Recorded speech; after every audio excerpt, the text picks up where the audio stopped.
បាទសួស្តីបងប្អូនអរគ្នានេះជើងកាមេរ៉ារបស់យើងឥឡូវយើងមាន1ម៉ែត្រចិត្តនិង1ម៉ែត្រ40បងប្អូននៅក្នុង stock ស្រាប់តែម្ដងហើយប្រភេទនេះសិតតែជាប្រភេទដៃអាលុយមីញ៉ូមបងប្អូននេះ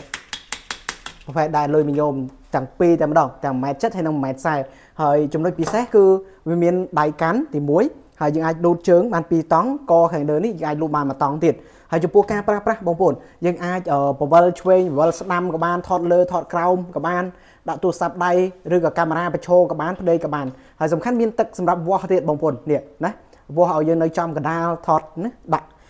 ជើងអីណាបងប្អូនគ្នាឲ្យវាស្មើណាហើយវាមានកាបូបសម្រាប់ដាក់ជើងយកទៅតាមខ្លួនណាបងប្អូនហើយយើងមានដាក់ចាប់ជាមួយនឹងទូរស័ព្ទដៃហើយយើងមានការថែមជាមួយនឹងតេឡេសម្រាប់ជាថតពីចង្ងាយជូនបងប្អូនមួយហើយ free សេវាដឹកជញ្ជូនទៅកាន់បងប្អូនតែម្ដងហើយចំពោះបងប្អូនខ្លះចង់បានធំខ្ពស់រឹងមាំល្អនេះណែនាំបងប្អូនខ្លាំងមែនទែនចំពោះជើងកាមេរ៉ា1ម៉ែត្រចិត្តនេះណាបងប្អូនអានេះ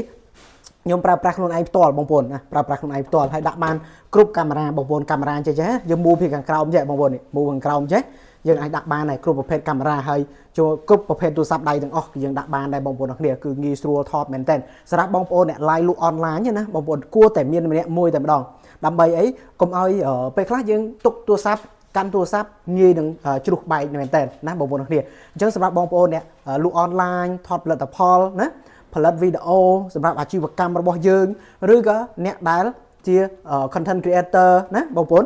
ឬក៏អ្នកថតវីដេអូផ្សេងៗនេះបងប្អូនគួរតែមានម្នាក់មួយដាក់តាមខ្លួនតែម្ដងងាយស្រួលមែនតើហើយចំណុចពិសេសគឺវាស្រាលប្រភេទដៃអាលុយមីញ៉ូមរឹងមាំហើយវាស្រាលទៀតបងប្អូនគឺល្អខ្លាំងមែនតើសម្រាប់ការប្រើប្រាស់អញ្ចឹងបងប្អូនដែលត្រូវការឥឡូវយើង free សេវាដឹកជញ្ជូនទៅកាន់បងប្អូន25ខេត្តក្រុងតែម្ដងយើងមាន1ម៉ែត្រចិត្តនិង1ម៉ែត្រ40បងប្អូនត្រូវការមួយណាបងប្អូនអាចឆាតមក Speedtech ឥឡូវឬក៏ Telegram របស់ខ្ញុំផ្ទាល់ក៏បានដែរបងប្អូនទាំងអស់គ្នាគឺ010 5063បាទអរគុណបងប្អូនច្រើន